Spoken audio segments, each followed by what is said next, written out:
right, we're gonna try this again.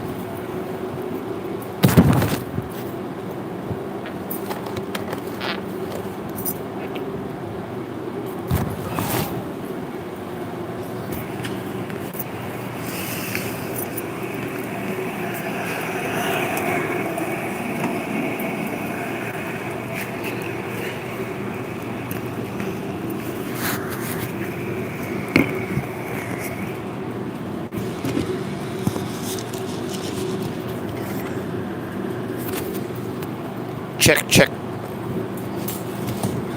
All right, I'm back. I'm calm. Woosah. Woosah.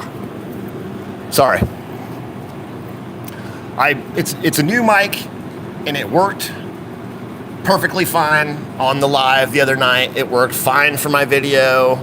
I apologize. I can't stand technology. Actually, I'm pretty excited to get a Tesla bot so I can beat the crap out of it with nunchucks. That'll be great. I can really work it over with some nunchucks, you know? That'll be great. Actually, I should probably be nice to the robots, because they're all going to come back. They're going to remember, and they're going to kill us all. They're going to take out the ones that were mean to them first, I think. Okay, I'm calm, and I'm ready. Okay, as most of you know, IKTHOF stands for the International Knife Throwers Hall of Fame, and it was just recently reacquired. I don't even think it had IKTHOF as the name when Mike Baton took it over. I believe that was in 2003. But it was just recently reacquired by Rick Lemberg. And Rick Lemberg is responsible for pretty much all modern competitions that happen today.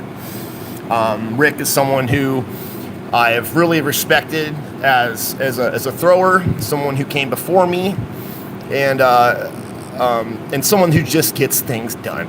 When he says he's going to do something, he does it. And I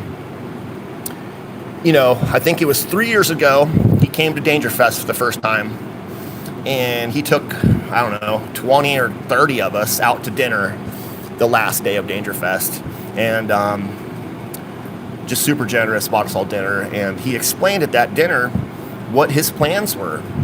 And he had already been real successful with the AIM games and stuff, and I tried the AIM games years ago. It is not for me. I just can't do it. I can't get into a rhythm. I don't like moving my camera and everything. But I think the AIM games are great. I promote the AIM games pretty often during my live streams. I think anything knife throwing related is good, and I try to promote that. But anyway, so Rick explained his whole plan, and I was like, cool, man, I'm on board, and then he was planning on doing the throw in China, and then the pandemic happened, and then we all had to stay home. Totally different subject. So that kind of got shut down. And honestly, I think that was a good thing. Not just for me, because I couldn't go to China, but I think ultimately that was a good thing, because it kind of pushed it off and allowed him to plan things better. And but now he has a whole team. At the time, I don't think he had hardly any employees the way he does now. And so I think that was actually a good thing. And so yeah, before I get into the actual competition and all that stuff, I just wanted to say that Rick announcing this new thing really sparked a new interest in people that I hadn't seen post or comment or on things in quite some time, and that's good. It really lit a fire under some people's asses, and you could see them really get motivated again. And I'll admit, I'm one of those people. I haven't trained for a competition since 2018. And I'll get into that more in a minute. So, because every other year, the World Championship used to happen at Austin, Texas, at South Austin Karate. when Mike Bainton was having it down there. So every even year it would be in Austin, Texas, and then every odd year it would go to Canada, to Ward Wright's place. And so, I mean, I have problems crossing the border because I'm too awesome for Canada, but so I could never attend. But so now it's going to be held in Las Vegas, Labor Day weekend. Come here. Come here, baby. Come on. Get up here. Up here. Come on. Get up here. Good girl. But yeah, it's awesome to see people get fired up again. And I understand that. I throw every day regardless, but throwing every day and training are two separate things in my opinion. But yeah, so for the people that don't know, it was 12 people were invited, and because Rick gave me the honor and privilege of choosing one person. I got to choose one person who I thought was worthy. Now, I wanted to address some of the things. I made a post last night who I think the best knife thrower in the world is, and that's Joel Jalapeno. I know I'm saying your name wrong, your last name wrong, dude. I apologize. But that's just an overall thrower, and he's primarily. Used to be primarily a competitive no-spin thrower.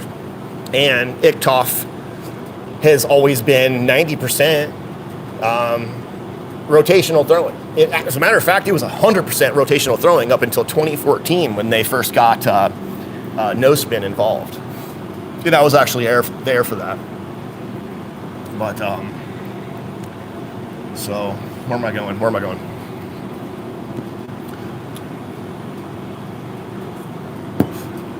So, yeah. So Rick, since I had the Full Tang Clan for so long, I had ran a group successfully, and last year was my 11th year of running my own throw.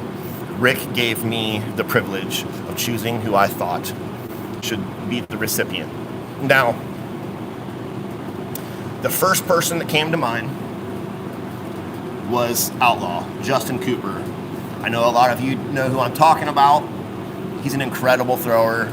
He's a top 5 thrower every time, anywhere he went. Top 5 no spin, top 5's tomahawk, top 5's rotational knife every time. He was a good friend of mine. He used to stay at my house. We used to compete together.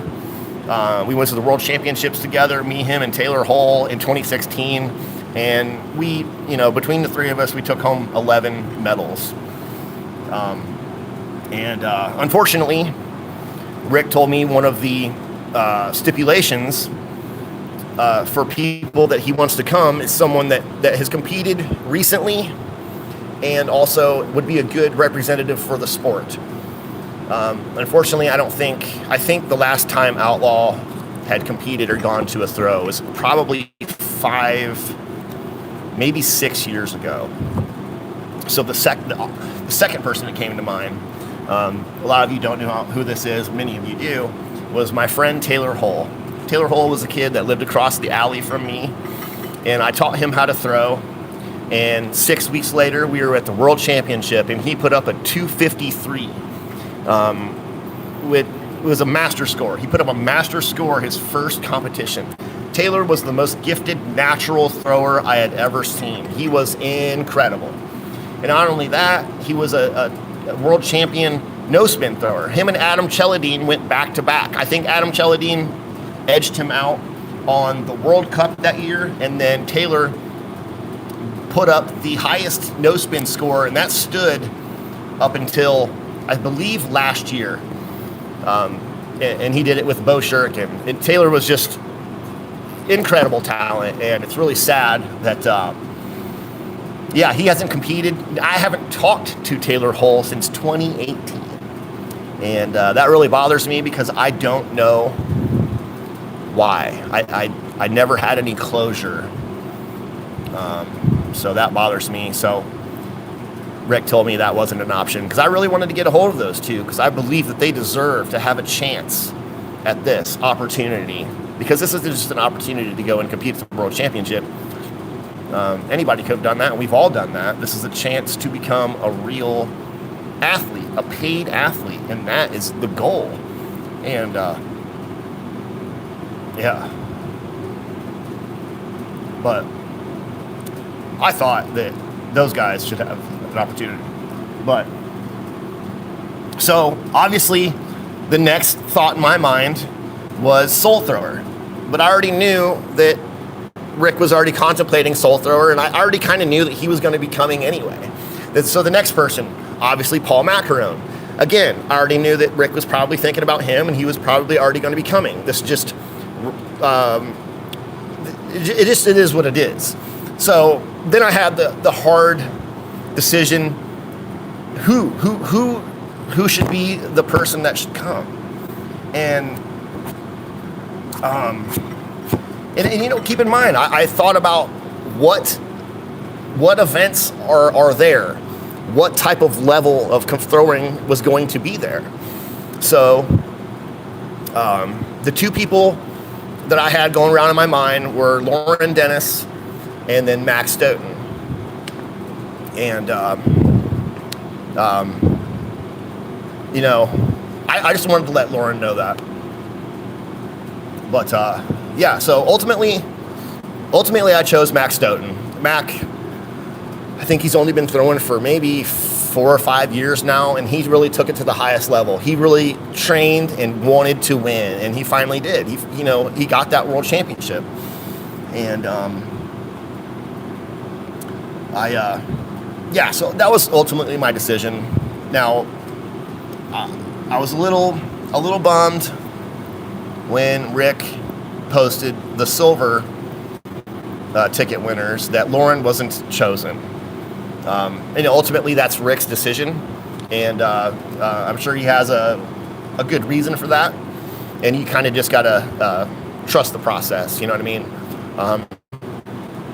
And you know, things that we all do, we don't always agree on, but I just know that Rick has got best intentions, you know.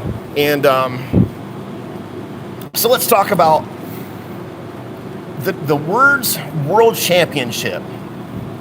So those two words really motivate people. They have a lot of opinions about it and everything, and I just wanted to put my 2 cents in there.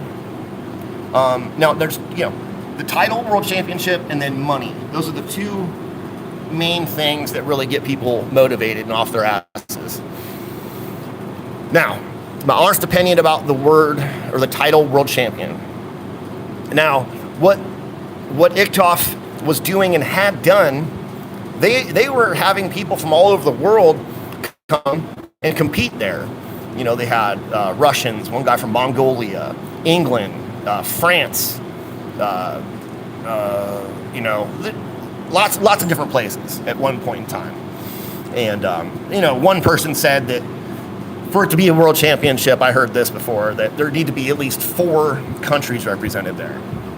Now, for that matter, we could have been calling Dangerfest the world championship. For, you know, who's going to stop me? Nobody.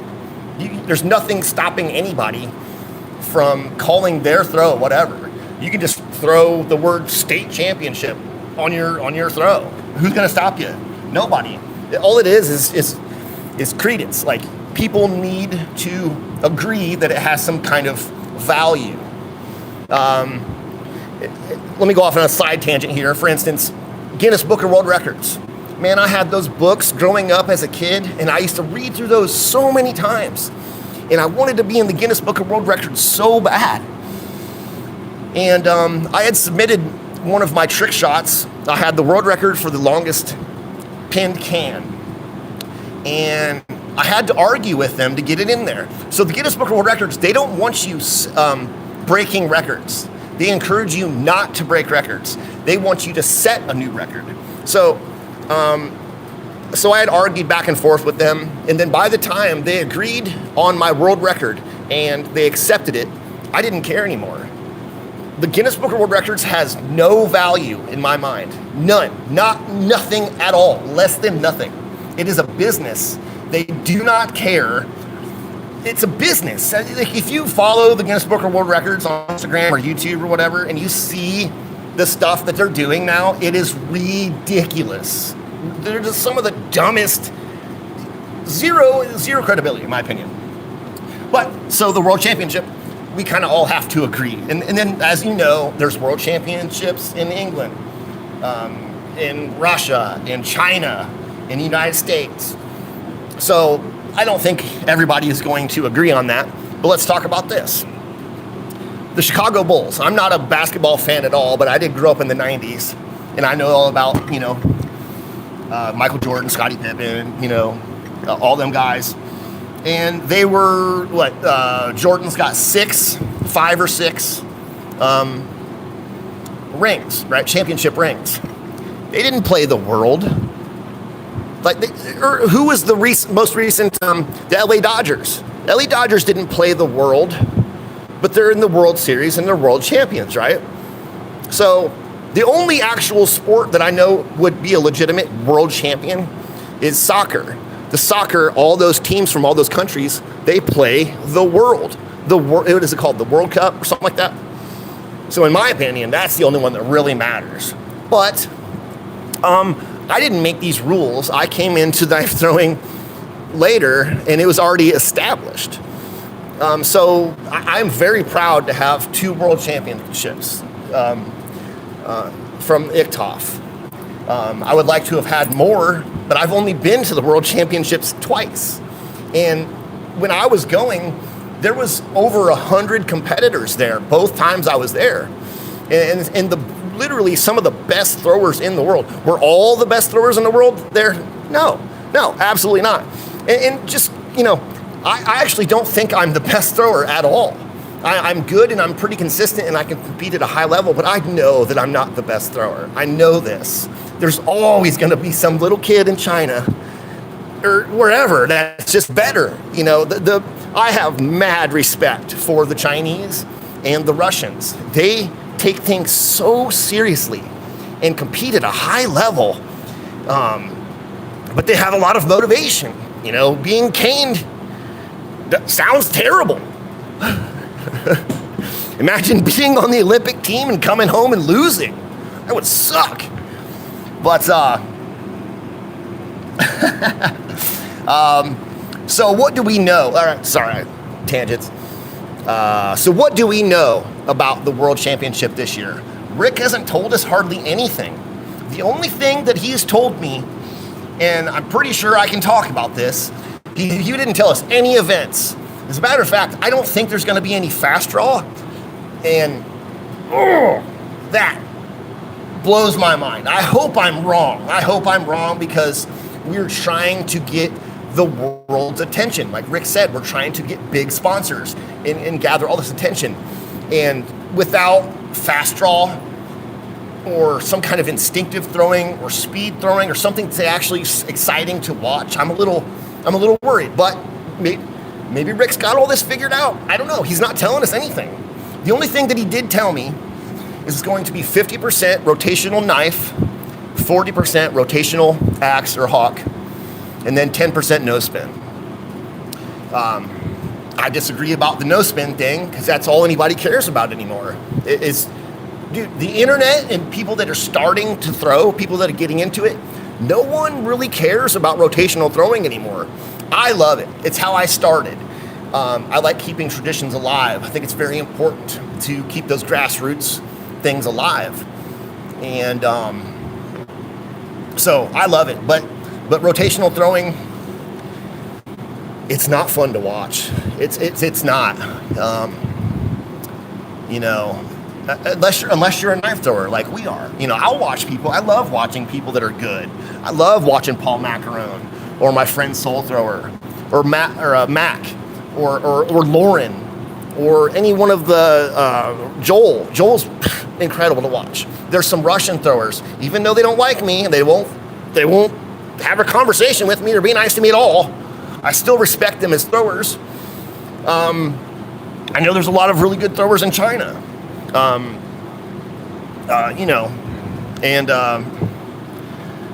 then it is invitation only. And Some people are really upset because they believe that they deserve to be invited.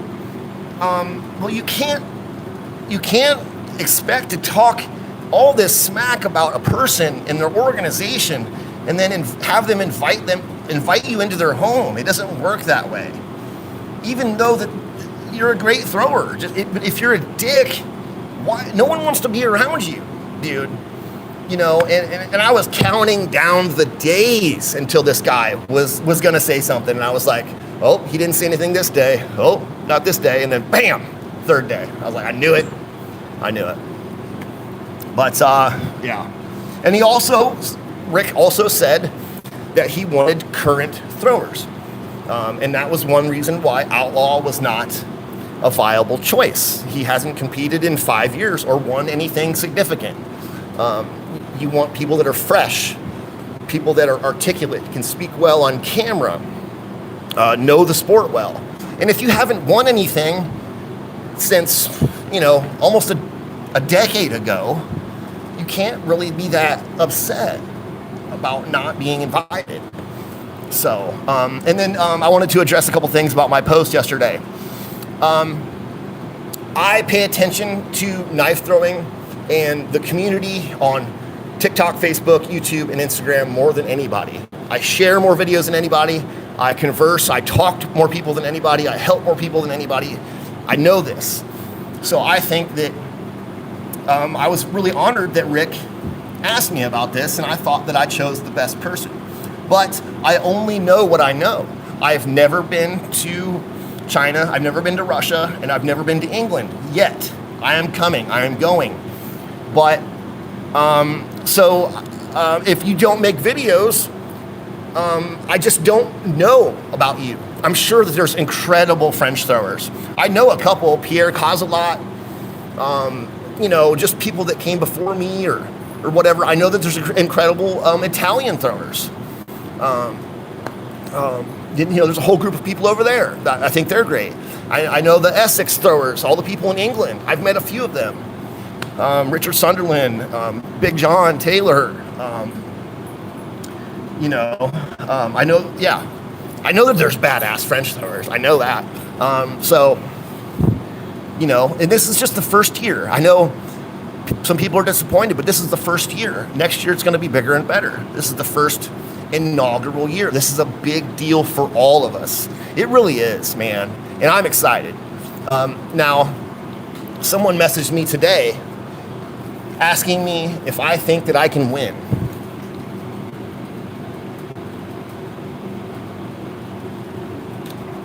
I do. But it's up to me. Like I said, I have not trained for a competition since 2018. And this really gives me the fire that I need. Like, just coming out here and throwing every day is different, or doing trick shots or instructional videos or live streams. It's very different than having the proper 3-target setup, right there, that you need for a competition. So I hope that I can get back into the groove. I'm pretty sure I will, especially because of the prestige and how cool would that be?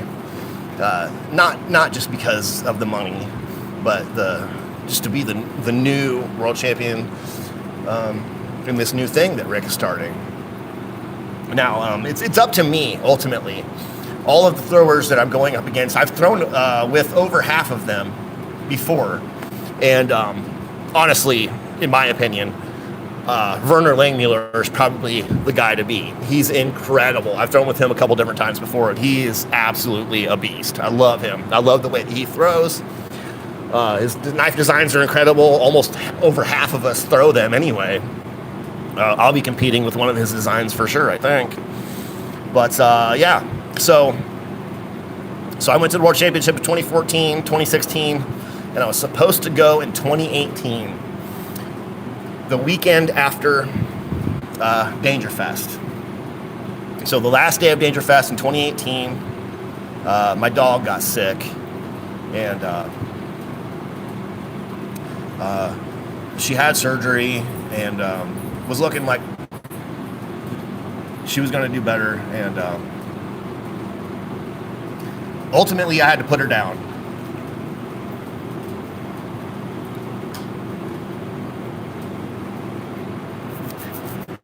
And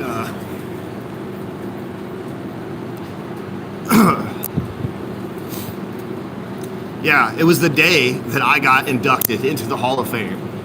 I couldn't be there, and I kind of lost my my spark to compete at that high level. And then after that, the World Championship went to Canada anyway, and I can't go to Canada, so yeah. And the other thing about back then, I was a rotational thrower only up until about in 2016. I started to learn no spin some,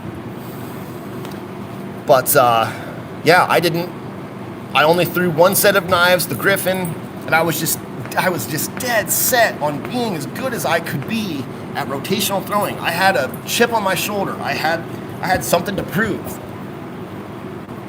and I didn't quite make it to where I thought I should be. Back then I had a 260 plus average, and I was throwing that daily. It was easy. It was easy for me at the time. But yeah, now I throw everything. So, and I think I can throw everything at a pretty high level. It's just that I think I need to practice rotational throwing more. I've won rotational knife at Danger Fest many times, at Joe's several times. I just won at Blade Aces and stuff. And I haven't talked about my places or how I've done in knife throws since 2020. You haven't seen me post about it, talk about it. Never talked about my titles. You never heard me talk about my induction into the Hall of Fame. Nothing. I don't know, it makes me feel weird. It makes me feel like an asshole. I don't know why. I don't know why. And I know I'm not supposed to win my own throw, but I'm not. I don't know. I don't practice. I just throw. So it should be, I don't know.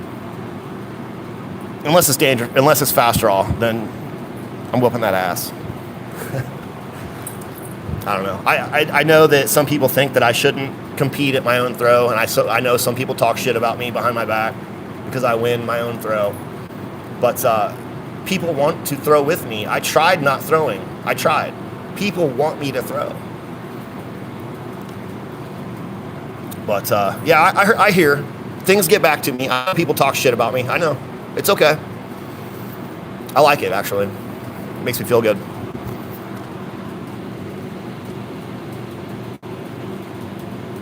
It's okay.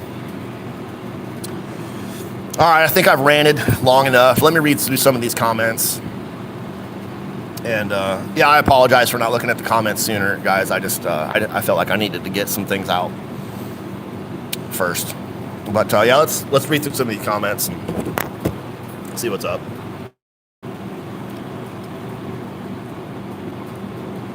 Thank you, Deb. Can we see Rick throwing? I don't know. So there's not a whole lot of footage from those older World Championships.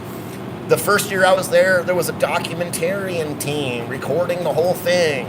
That went nowhere. The second year I was there was a guy with a professional camera crew, and he was recording the whole thing. We even paid this dude, every one of us paid this guy money to get a CD of the event. This dude just, oh, Leonard, you suck, dude. So we begged this guy for 2 years. He had our money for 2 years. And then when we finally talked him into making this shitty CD for us all to watch, and I was like, finally, I got mine in the mail. I opened it up, it's broken. It's broken. I've never even seen the damn thing.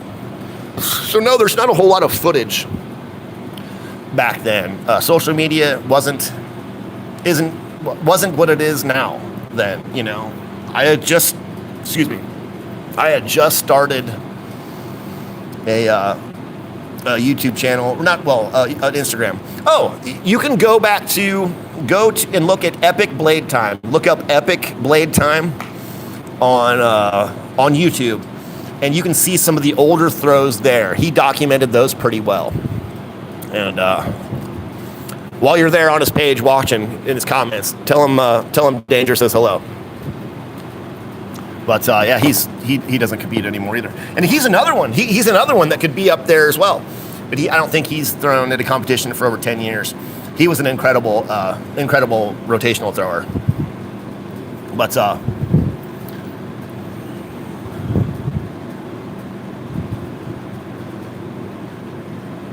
so all right, I'm here, meow. Let's see some. You got any comments or questions for me, guys?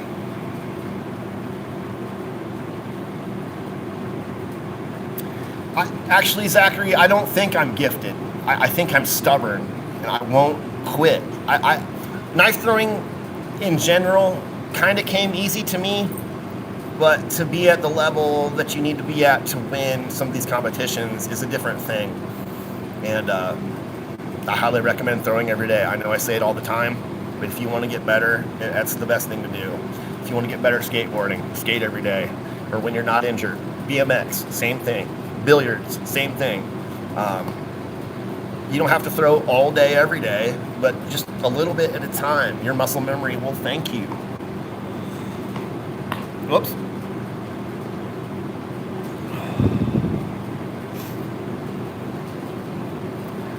Love to see a solely no-spin competition. I think I would fare well. I would now. No spin I've never done well at a competition. Not really. I just won the competition in Texas. But, you know, I don't want to. Not everybody can go to all these competitions. You know, yeah, I don't know, man. I know some people talk smack about some of these competitions, but who is there matters a lot. It really does. But yeah, an all no spin competition. So if I was to do that, I would probably have tops 20 to 30 people come, maybe. It's not as a big deal. And the other thing you need to recognize is the United States is huge. It's huge. So getting people together is not as easy. That's why you see more regional throws get bigger, like the East Coast or Michigan or Florida or Texas. And now we're starting to see some more pop up in California. But like in Europe, for example, they regularly have throws with 150 plus throwers. Now, the year before, we hosted the largest throw that's ever happened in the United States, and that was 137 competitors. And those were people from all over the world, United States and Canada. But and so that they have those regular throws like that, where people are coming from Spain, France, Switzerland, Sweden, England, all those places, sometimes Russia, or, whatever, the level of skill goes up a lot. And I'm actually excited that people are starting to train again, because the level of throwing here in the United States didn't stay up there, because everything kind of started to slowly slip down again. And I'm excited to get high-level throwers again. People like Jerry from Canada, and Brett Dewhurst, Ward Wright, Richard Bullseye Wesson. They're out there. Rudd Pickett, I'd like to see him get back into it. He had gotten out of it before I had gotten into it, but I had heard his name for years. I think he was the youngest world champion. I think he did it when he was 14. So that is incredible. And I know he kind of came out of retirement I think 2 years ago, to go to Beaver's Throw. So they're out there. And maybe this is maybe next year it'll be even crazier. All the people will come back out. This is what we need. We need motivation for people. Because for a lot of people, knife throwing is a hobby, and there's nothing wrong with that. But for people like me, it's not a hobby. It's a lifestyle. I live this shit. I look at my house, dude. I bought this house because of knife throwing, so I can throw every day inside. I love it, dude. It changed my life. And I'll get into that another time too. I don't know how much you guys pay attention, but Adam Cheladine's been calling me a junkie and all this stuff. And it's like, hey, dude, I'm a drug addict. I'm not a junkie. I used to go to the methadone clinic for years and years and years. I had a problem, and I quit going. I think it was 2018. And for him to call me a junkie, junkies do junkie shit. I'm an addict. I have a job that I've been at for 15 years. I've had a girlfriend for 15 years. I've been throwing for 14 years. So if I am a junkie, I must be the most successful junkie of all time, right? I don't call him names.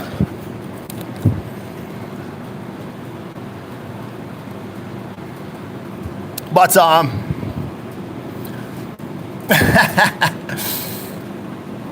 yeah, I drink, dude. I drink. That's my new main thing.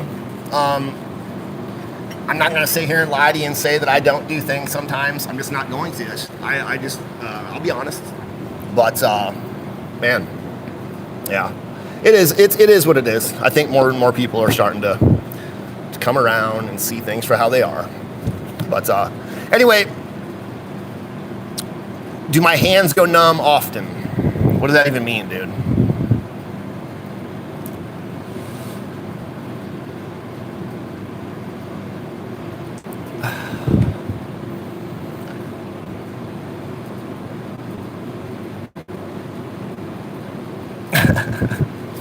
It's all good. It's all good. I've been off of methadone since 2018. Well, sometimes I do need to explain myself because, when you have someone with 600,000 subscribers telling things that they know nothing about, that he's got a big influence, and I think it's a shame. He's talking about things that happen in the United States that he has no idea what he's talking about. He's telling new throwers that there's no real throws or legitimate throws in the United States. And I'm sorry, I'm not going to get on here. I'm sorry. It really bothers me because we're trying to grow the sport and get more people involved. And when you got the person with the most subscribers and the biggest influence in knife throwing talking all this shit and saying just bad, all right, I'm not gonna, all right, Adam Cheladine's great. He's a great thrower, but I'm gonna hop off here. Thanks for watching, everybody, and I'll try to do a live stream later this week. Love y'all. Subscribe. I teach knife throwing for free. Knife throwing changed my life. Save every day. Throw every day. Peace.